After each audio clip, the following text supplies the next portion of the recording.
अब मैं प्रणव राजूरा को बुलाना चाहूंगा। एनएमई ट्रेड से जो सेकेंड ईयर से है वो हमें एमईपी के बारे में बताएंगे।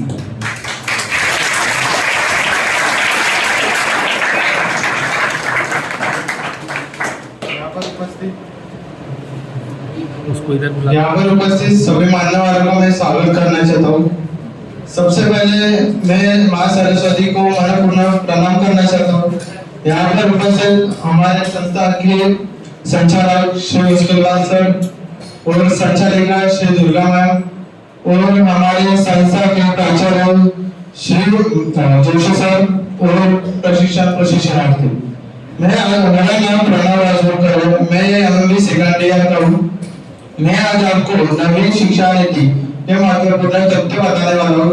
मतलब new education national education policy 2020 मतलब नई शिक्षा नीति के निर्माण के लिए जून 2017 में प्रोफेसर विश्व ब्रह्मन डॉक्टर के कस्तूरीरंगन की अध्यक्षता में एक समिति का गठन किया गया था। इस समिति ने मई 2019 में राष्ट्रीय शिक्षा नीति यानी नेशनल एजुकेशन पॉलिसी 2020 वर्ष 1968 और वर्ष 1986 के बाद स्वतंत्र भारत की तीसरी शिक्षा नीति होगी। नेशनल एजुकेशन पॉलिसी 2020 के तहत केंद्र व राज्य सरकार के सहयोग से शिक्षा क्षेत्र पर देश की जीडीपी के 7% हिस्से बराबर निवेश का लक्ष्य रखा गया है। नई शिक्षा नीति के वर्तमान में सक्रिय 10+2 के शैक्षणिक मॉडल के स्थान पर शैक्षणिक पाठ्यक्रम को 5+3+3+4 प्रणाली के आधार पर विभाजित करने की बात कही गई है। तकनीकी शिक्षा भाषा बाध्यताओं को दूर करने की दिव्यांग छात्रों के लिए शिक्षा को सुगम बनाने आदि के लिए तकनीकी के प्रयोग को बढ़ाना देना पर बल दिया गया। इस शिक्षा नीति में छात्रों की रचनात्मक सोच, तार्किक निर्णय और नवाचार की भावना को प्रोत्साहित करने पर बल दिया गया है। कैबिनेट द्वारा मानव संसाधन विकास मंत्रालय का नाम बदलकर शिक्षा मंत्रालय करने को मंजूरी भी दी है।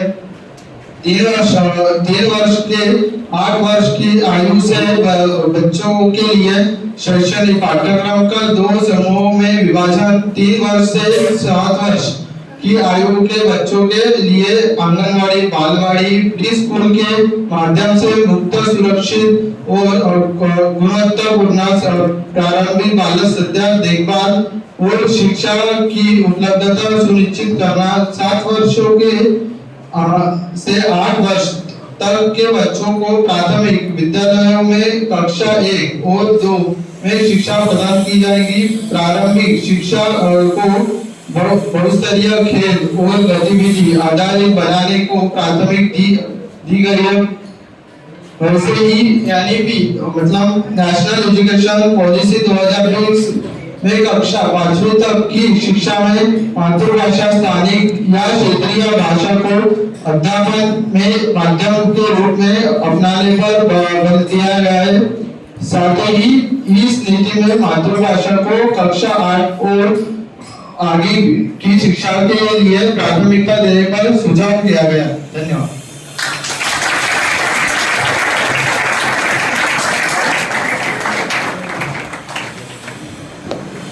बहुत ही अच्छा भाषण दिया प्रणव राजभर ने। इन्होंने बताया कि जो हमारी न्यू एजुकेशन पॉलिसी है उसमें कैसे कैसे बदलाव होने वाले हैं, कैसे कैसे अब उसके बाद फिटर सेकेंड ईयर से रणधीर भाटिया जो इसी के बारे में थोड़ा और ज्यादा डिटेल में हमें बताएंगे।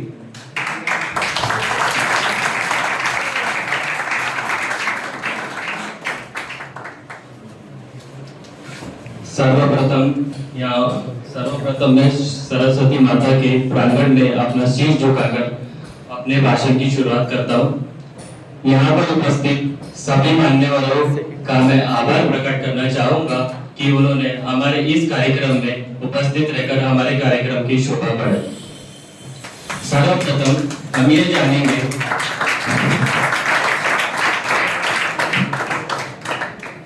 सर्वप्रथम अब ये जानेंगे हम कि न्यू एजुकेशन पॉलिसी यानी होता क्या है।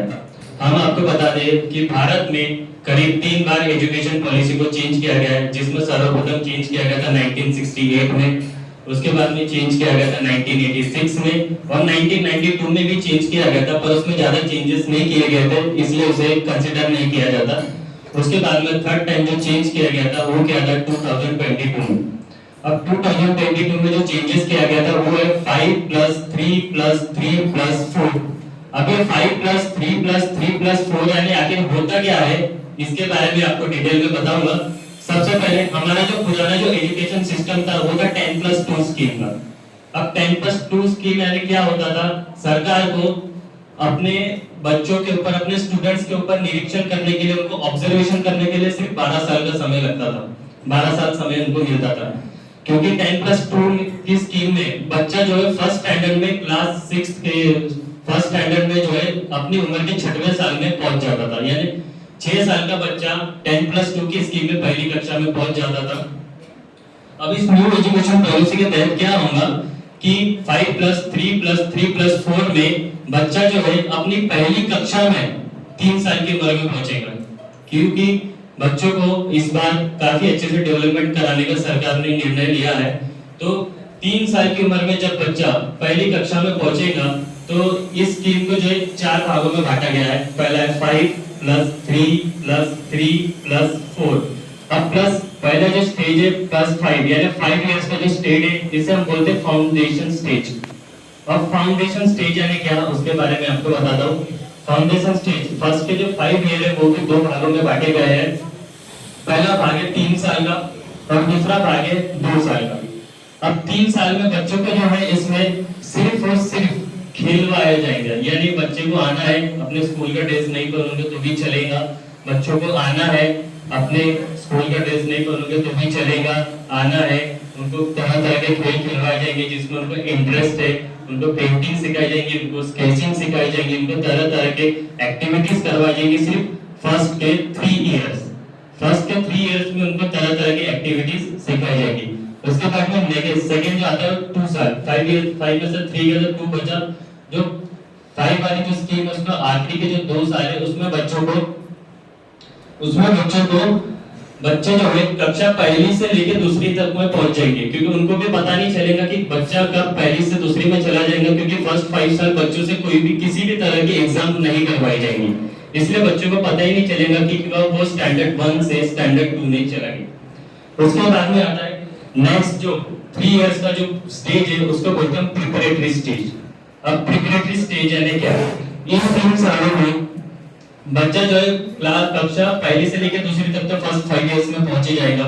इसके बाद में जो 3 साल की जो स्टेज है बच्चे जो है कक्षा तीसरी से लेकर 5वीं में सम्मिलित होंगे, इसमें तीसरी से लेकर 5वीं तक के कक्षा के बच्चे सम्मिलित होंगे।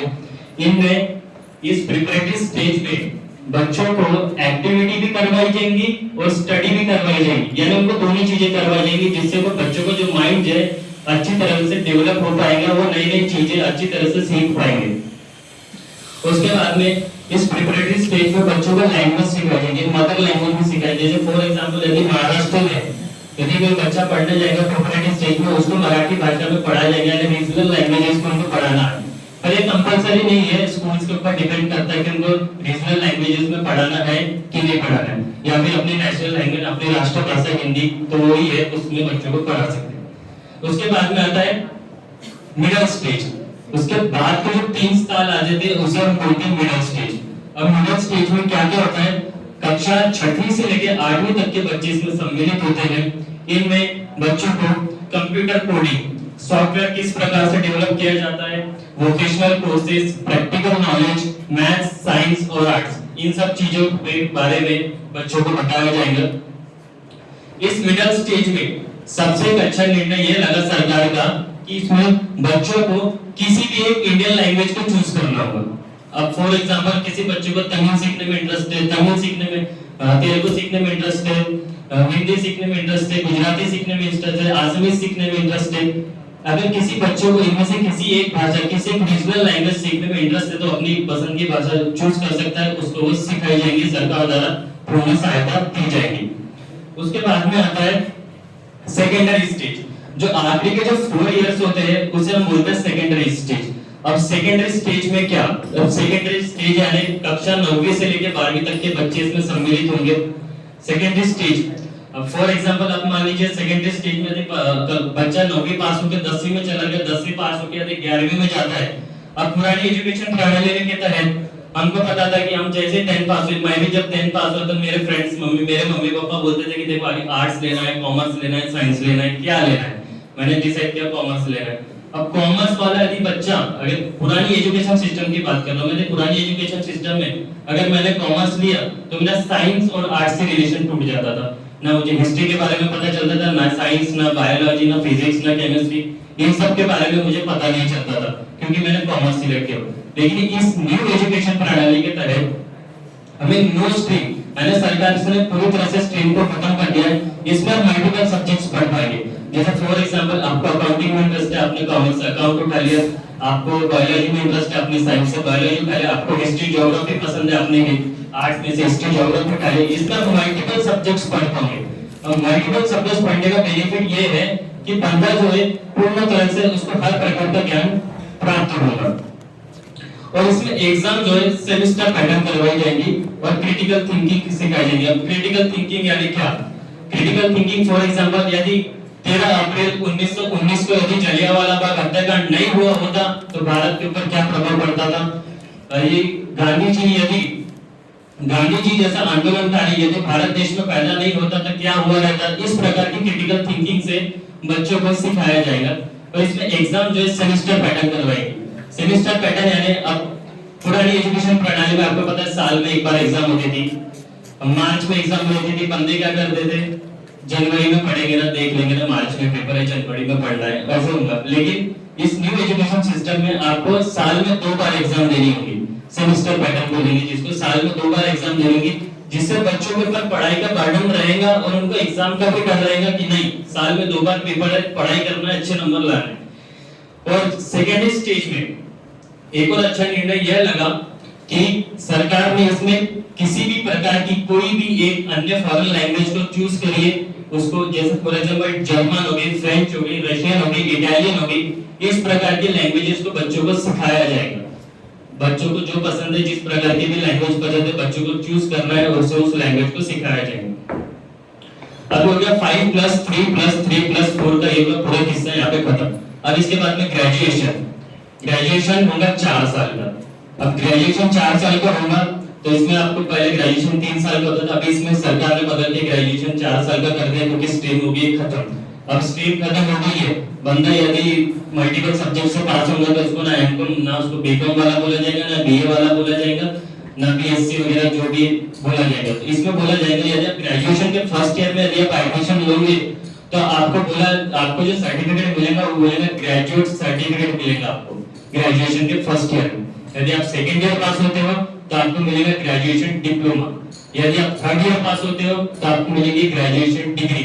और यदि आप फोर्थ ईयर यानी 4 साल का ग्रेजुएशन कर दिया गया, यदि आप चारों साल में पास होते हो तो आपको मिलेगा ग्रेजुएशन रिसर्च का सर्टिफिकेट मिलेगा आपको। अब फॉर एग्जांपल जैसे किसी बच्चे को एमपीएससी एग्जाम क्लियर करना है, यूपीएससी जाना है, सिविल सर्विसेज में जाना है, कॉम्पिटिटिव एग्जाम्स की तैयारी करना है, तो कौन सी ग्रेजुएशन प्रेफर करेगा? उसके लिए आपको 3 साल वाली ग्रेजुएशन डिग्री भी आपने की और आपको इस ग्रेजुएशन डिग्री का आपके पास सर्टिफिकेट है तो आप एग्जाम्स के लिए एलिजिबल हो। आपको 4 साल वाला ग्रेजुएशन करने की जरूरत नहीं है। अब इसमें एक और सबसे बढ़िया पॉइंट लगा री एंट्री का।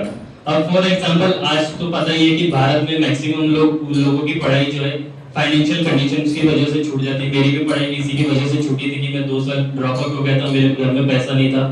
तो आप क्या करेंगे, यदि आपने ग्रेजुएशन फर्स्ट ईयर पास कर लिया, सेकंड ईयर पास कर लिया, आपको किसी कारणवश अगर आपका एग्जाम में यदि गैप आ जाती है, पढ़ाई में यदि गैप आ जाती है, आपको पढ़ने में मन नहीं लगा तो आप क्या करोगे? यदि आप 10 साल बाद भी आओगे तो आपको क्या करना पड़ेगा? ग्रेजुएशन थर्ड ईयर से पढ़ाई आपकी कंटिन्यू होगी। पुरानी एजुकेशन सिस्टम में ऐसा नहीं होता था। पुरानी एजुकेशन सिस्टम में आपको फिर से first year, second year, third year फिर से निकालना पड़ता था। लेकिन इस पैटर्न में, इस न्यू एजुकेशन पॉलिसी में आपको 10 साल बाद भी होंगे तो आपने जहां से पढ़ाई छोड़ी थी आपको वहीं से कंटिन्यू करना होगा। ये इसका सबसे अच्छा पॉइंट लगा है। उसके बाद में होता है पोस्ट ग्रेजुएशन। पोस्ट ग्रेजुएशन, यदि आपने ग्रेजुएशन रिसर्च किया है 4 साल वाला ग्रेजुएशन आपने किया था, आपके लिए पोस्ट ग्रेजुएशन 1 साल का होगा। यदि आपने ग्रेजुएशन डिग्री की है तो आपके लिए पोस्ट ग्रेजुएशन 2 साल का होगा। इसमें कुछ डिफरेंस नहीं किया गया, पहले भी पोस्ट ग्रेजुएशन करने में 5 साल ही लगते थे, तो अब भी 5 साल ही लगेंगे। अब मैं बता देता हूं उसके आपके पॉजिटिव पॉइंट्स, इस न्यू एजुकेशन पॉलिसी से इंडिया को क्या प्रॉफिट होगा, इंडिया में क्या पॉजिटिव पॉइंट्स आएंगे। सबसे पहले जीडीपी यानी होता है ग्रॉस डोमेस्टिक प्रोडक्ट। इंडिया की जीडीपी जो है सीधा 6% से बढ़ेगी। अभी इंडिया की जीडीपी एज्यूमली अप्रोक्सीमेटली 1.7% होगी समथिंग, तो इससे 6% सीधा आपकी जीडीपी बढ़ेगी। ये पॉजिटिव पॉइंट है इसका न्यू एजुकेशन पॉलिसी का। उसके बाद में उनकी स्कूल फीस को लिमिटेड कर दिया जाएगा।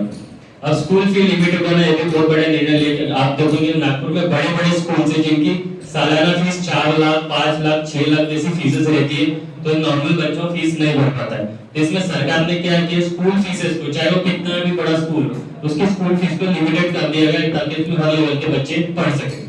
उसके बाद में तो वोकेशनल यानी प्रैक्टिकल नॉलेज। आपको पता ही है हम जितना भी थ्योरी पढ़ ले हमारे दिमाग में घुसता ही है, हमें 50% समझ में आता है थ्योरी पढ़ने से, लेकिन प्रैक्टिकल नॉलेज में हमें 100% समझ में आता है, क्योंकि practical knowledge is best knowledge. जब तक आप प्रैक्टिकल करोगे नहीं तब तक आपको उस चीज का अच्छे से ज्ञान प्राप्त नहीं होगा। उसके बाद में रिजल्ट भी इसमें 4 पिलर्स के ऊपर डिपेंड रहेगा। पहला रहेगा मार्क्स, दूसरा सेल्फ, तीसरा फ्रेंड्स, चौथा टीचर्स। रिजल्ट में सबसे पहले मार्क आपको दिए जाएंगे, उसके बाद में आपको सेल्फ को यानी आपको अपने आप को भी मार्क देना होगा कि आप इस मार्क के काबिल हो कि नहीं हो। उसके बाद में आपको फ्रेंड से भी मार्क लेना पड़ेगा, क्योंकि आपको पता है हम जिससे साल भर पढ़ रहे हैं अभी हमें उससे आखिरी में मार्क लेना है, तो आप उससे अच्छा व्यवहार करेंगे, उससे अच्छे संबंध बना के रखेंगे, जिससे आपके जो है स्वभाव, आपकी बात करने का शिष्टाचार, आपका डिसिप्लिन मेंटेन होगा और आपको एक अच्छा इंसान बनाएगी एजुकेशन पॉलिसी। उसके बाद में आके टीचर्स भी आपको मार्क्स देंगे कि ये बच्चा रेगुलर आता है कि नहीं आता है, इस बच्चे को पढ़ाई अच्छी आती है नहीं, कि बच्चा बड़ा होकर पढ़ने में है कि नहीं। टीचर्स भी उसकी कैपेबिलिटी के हिसाब से उसको मार्क देंगे। इसका एक पॉजिटिव पॉइंट है वो फॉरेन यूनिवर्सिटी। जितने भी प्रकार के वर्ल्ड की टॉप 50 फॉरेन यूनिवर्सिटी इंडिया में आएंगी। फॉर एग्जांपल कैम्ब्रिज हो गया, हार्वर्ड हो गया, ऑक्सफोर्ड हो गया, इस प्रकार की यूनिवर्सिटी इंडिया में अपना कैंपस बनाएंगे। और इंडिया में अपना कैंपस बनाएंगे तो क्या होगा, अपने इंडिया की जो यूनिवर्सिटीज है उसको अपना कॉम्पिटिटर मिल जाएगा। कॉम्पिटिटर मिल जाएगा तो वो भी उसके लेवल में आने में मैच करेंगे। नहीं भाई मल्टीनेशनल यूनिवर्सिटी से वर्ल्ड की यूनिवर्सिटी अपने को लेवल में आना है, तो इस प्रकार से वो अपना और डेवलपमेंट कराएंगे यूनिवर्सिटीज अपने आप में। उसके बाद में होती है टीचर्स। अब आपको तो पता ही है बहुत सारे टीचर्स ऐसे होते हैं जिनको बहुत नॉलेज होता है, लेकिन वो एक्सप्रेस किस तरह से कर पाए उनको आता नहीं है। और बहुत सारे टीचर्स ऐसे होते हैं जो मुद्दे को भी समझा के चले जाएंगे कि इतने अच्छे से पढ़ाते हैं। तो टीचर्स की भी इसमें 4 साल की ट्रेनिंग होगी। टीचर्स को भी इसमें ट्रेन किया जाएगा कि किस बच्चे को किस प्रकार से पढ़ाना है, क्या प्रकार है, किस प्रकार से किस बच्चे किस तरह से व्यवहार करना है, किस तरह से पढ़ाना है। बस न्यू एजुकेशन पॉलिसी 2022 में लॉन्च की गई थी, अभी तक अमल में आ जाएगी शायद 2023 से। इतना इसके बारे में डिटेल इंफॉर्मेशन मैं आपको दे पाया। धन्यवाद।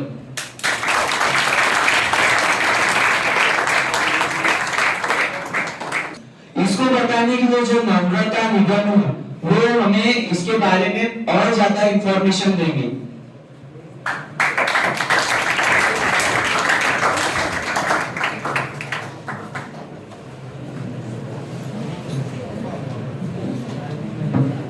सर्वप्रथम मैं सरस्वती माता को वंदन करना चाहती हूँ। ओम सरस्वती नमः। यहाँ पर उपस्थित सभी मान्यवरों को मेरा प्रणाम। आज मैं आप सबको नेशनल एजुकेशन पॉलिसी 2020 के तहत भारत की नई शिक्षा प्रणाली से संबंधित में फाउंडेशन स्टेज यानी प्राथमिक शिक्षा के बारे में आप सबसे चर्चा करना चाहूंगी। नई शिक्षा नीति में 10+2 के फॉर्मेट को पूरी तरह से खत्म कर दिया गया है। अब इसे 10+2 से काटकर 5+3+3+4 के फॉर्मेट में बदल दिया गया है। इसका मतलब है कि अब स्कूल के पहले 5 साल में प्री प्राइमरी स्कूल यानी कि 3 साल में नर्सरी, KG1, KG2 और इसमें कक्षा 1 तथा कक्षा 2 को जोड़ लिया गया है। और इसमें बच्चों की उम्र 3 साल से 8 साल तक रहेगी। फाउंडेशन स्टेज में छात्रों को भाषा कौशल और शिक्षण के विकास के बारे में सिखाया जाएगा तथा फाउंडेशन स्टेज में बच्चों को खेलकूद और अन्य गतिविधियों के द्वारा उनकी पढ़ाई कराई जाएगी। इतना कहकर मैं अपने दो शब्द समाप्त करती हूँ।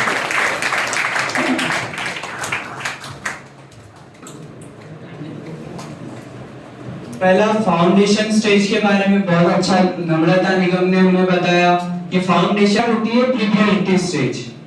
प्रीप्रेटरी स्टेज के बारे में जो श्रेया इंगोले है ये हमें उसके बारे में आगे की इंफॉर्मेशन देगी।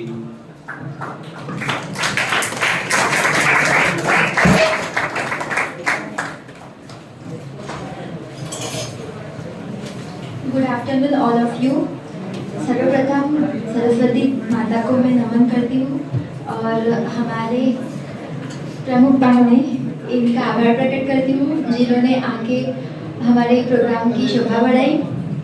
मैं प्रिपरेटरी स्टेज इसके बारे में आपको कुछ बताना चाहती हूँ। प्रिपरेटरी स्टेज ये 3 साल का होता है जिसमें कक्षा 3वीं से लेके 5वीं तक पढ़ाया जाएगा और 3वीं से लेके 5वीं तक कक्षा ये शामिल है जहाँ बच्चे को आगे पाठ्यक्रम के लिए तैयार किया जाएगा। इसे स्टेज जिनकी उम्र 18 से 11 तक की होगी और इसमें स्टडी और अदर एक्टिविटी के बारे में आपको सिखाया जाएगा और इसमें रिलीजन्स अलग अलग जो भाषाएं जो विद्यार्थी सीखना चाहते हैं उसके बारे में भी सिखाया जाएगा और इन कक्षाओं के छात्र अपनी मातृभाषा तथा स्थानीय भाषा में भी उनको सीख सकते हैं और वो सिखाएगी। ये बोल के मैं अपने 2 शब्द समाप्त करती हूँ।